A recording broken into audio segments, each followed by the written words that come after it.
Okay guys, let's prepare the engine bay and the HAsport mounts. Okay, and the HAsport mount, they come with instructions. I will not go into detail, but one important thing, HAsport again and again talks about the left hand side and the right hand side. Okay, left hand, right hand. So that is, he is talking about if a person is sitting inside the car, driver is sitting inside the car and he is facing toward the engine bay, so then his left and his right side, that's how HAsport is talking about left and right. I will be also addressing like that. Okay, so let's go next, and the rest of instructions are very well self-explanatory. They will come with your HAsport mounts.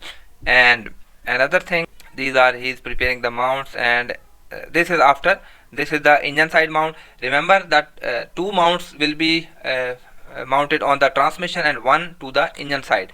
This is the engine belt side where crank pulley etc, and these two bolts will go into the that famous CRZ side bracket I am so much talking about. Okay, so that one bolt assemble, and again HAsport, this is very important, HAsport tells to torque them to 43 foot-pound. Okay, if you torque them more, this rubber part will be compressed and you will feel more engine vibration. So when torquing down to bolts, some have 43 foot-pound, some have 69, okay, like this, and some have 61.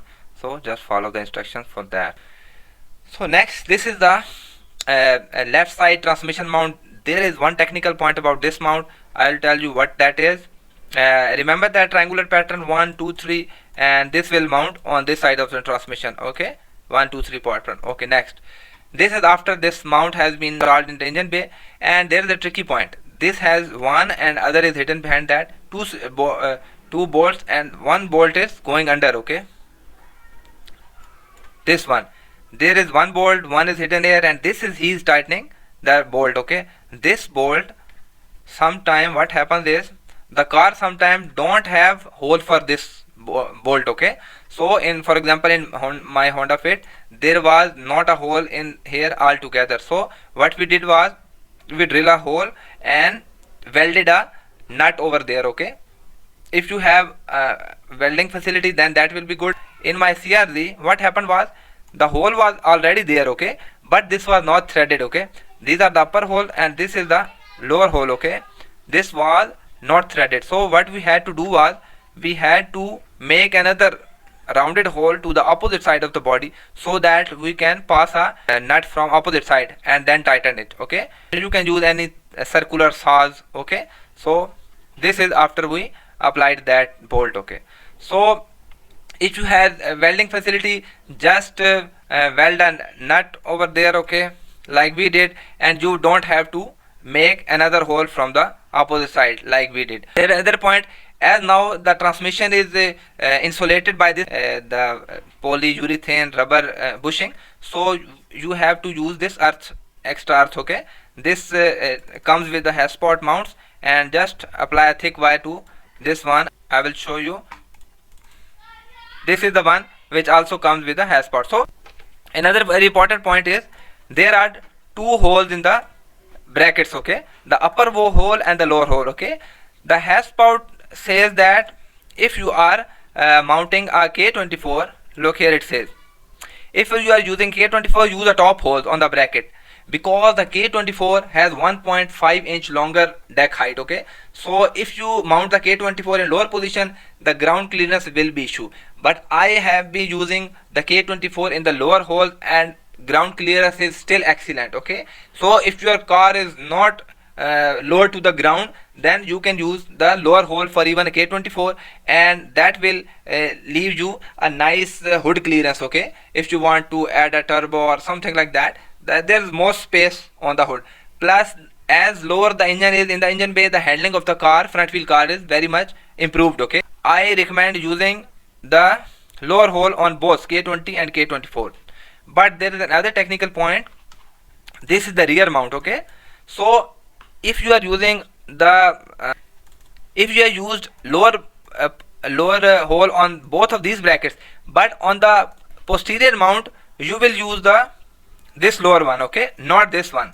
I don't know why he made this. Okay, because in instructions he says whether you are using a K20 or a K24 or using the upper or the lower side mount, then still you have to use this lower mount. Okay, so this is very important. On rear, You just ignore everything and just mount it in the lower hole. Okay. Then comes the question of converting from auto to the manual. Okay, so if your car already is a manual, then no need for this step. For example, if you see in the CRZ, mine was a manual, you can see already there is a clutch master cylinder. Okay, and this clutch line going all the way. Okay, you will not need to change this clutch line. This will just bolt on with your K series transmission. Okay, no need to change anything.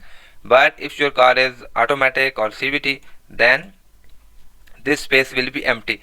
But don't worry, Honda already have the marks to drill in the automatic cars. Okay, so they use the same chassis for automatic and manual, just they don't drill the holes in the automatics. Okay, let me show you. Okay, this is the marks.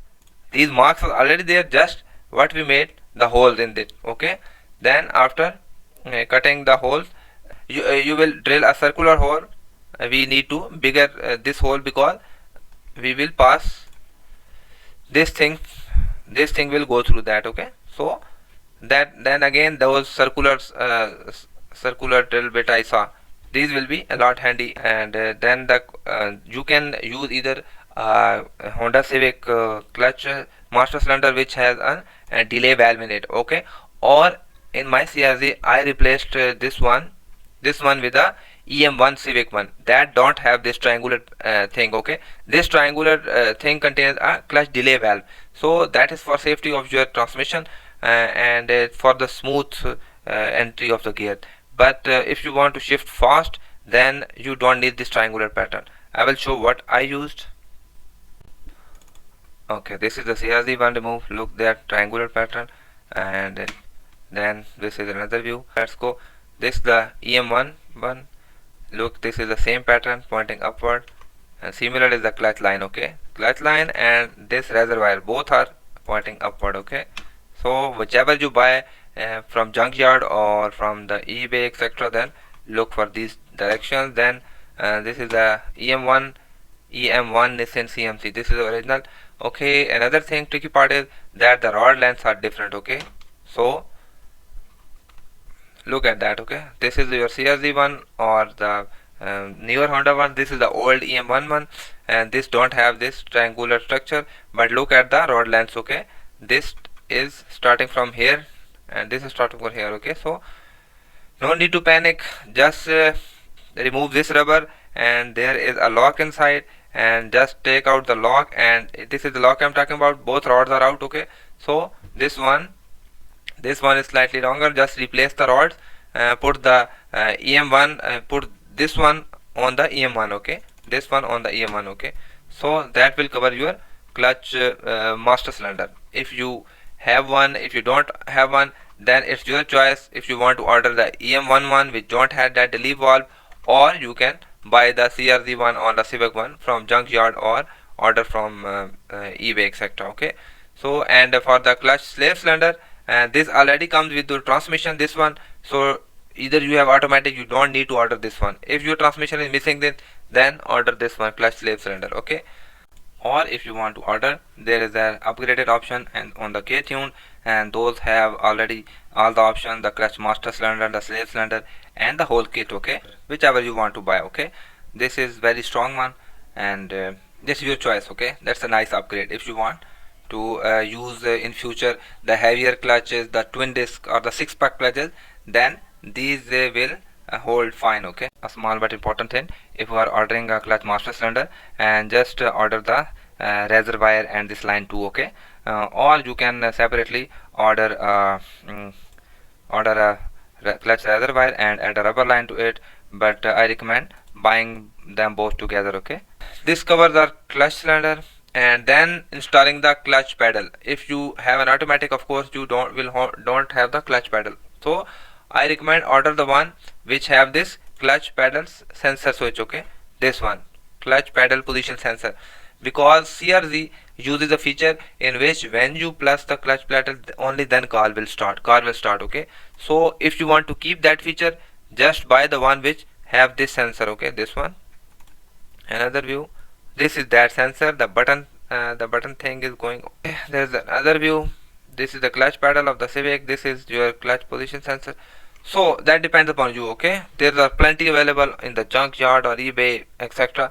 you can buy whatever you want, but I recommend using the Civic 8th gen. Okay, that is good. And these 4 bolt pattern, the already markings will be there in your car. Just bolt the whole, just install it, and this will require these 4 bolts. Okay. Another thing, if you have converted from automatic to manual, in automatic car the brake handle is almost this big. Okay, so because there is no clutch pedal, that's why they make the brake pedal bigger.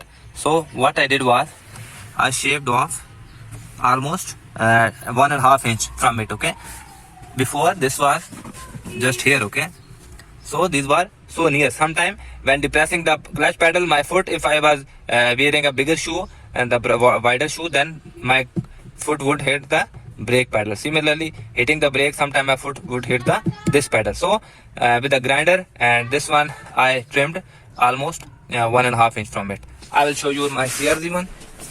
That is okay. This is my CRZ. This originally came with this manual transmission. Look at that, how much smaller is the brake pedal. Okay, this is the original clutch pedal. Sorry for the sunlight. So that's very important, just to shave off. If you have the manual, automatic, the clutch, the brake pedal will be this wide. Okay, thus shave this area. Okay. Okay, then we come over to the right side. Here the AC compressor is touching with the body. I will show you where.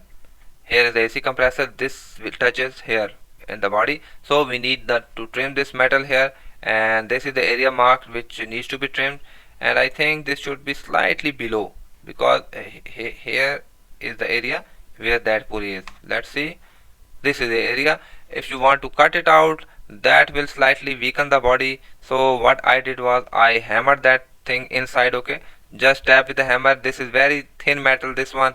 Just it will easily bend with the hammer. Okay, and the easiest way should be, you will this AC compressor should be removed, then the engine put in, and then just place the AC compressor again and see where it is hitting, cut or bend that metal, then place that AC compressor again. So that will be cause minimum bending of the metal or cutting. Okay, instead look at how we overdid it. Okay, so to avoid that, just remove the AC compressor from engine, install the engine, and then you will see what is minimum is needed to fit it. Okay.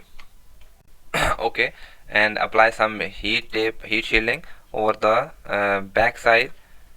For example, especially if you are gonna go turbo, then apply heat tapes like this. I will show you. This is my Honda Fit, and look at that. I applied that because the turbo, the downpipe, and the wastegate are very near to the firewall. So if you don't apply this heat shielding, you will feel the heat in the passenger compartment. Okay, this is Honda CRZ, this is my Fit. So especially in that areas where your downpipe, this is downpipe going down, and this is the wastegate. Okay, I will cover that in when we do the turbo. Okay, so now our engine bay is ready for the engine receiving. So this is self-explanatory. This depends upon if you are putting engine from above or below. Just beware, the engine is very near to the front windshield. So in my Honda Fit, the engine cracked our windshield, so we had to replace the windshield. So appoint a man which is guarding this windshield. Okay, so whenever engine is near, he will push it away or alert the others that you need to take care. Okay, so this is the important point when putting the engine in, otherwise it is simple. Okay, so next, the engine is inside, then we will be attaching the important hoses, the fuel line, the fuel line, and the clutch line, and the radiator. Okay, and putting the new oil, coolant, etc., etc., bleeding the coolant for the extra air, and then we will be doing the wiring. Okay, and you can I will come to the passing the shifter wires after this.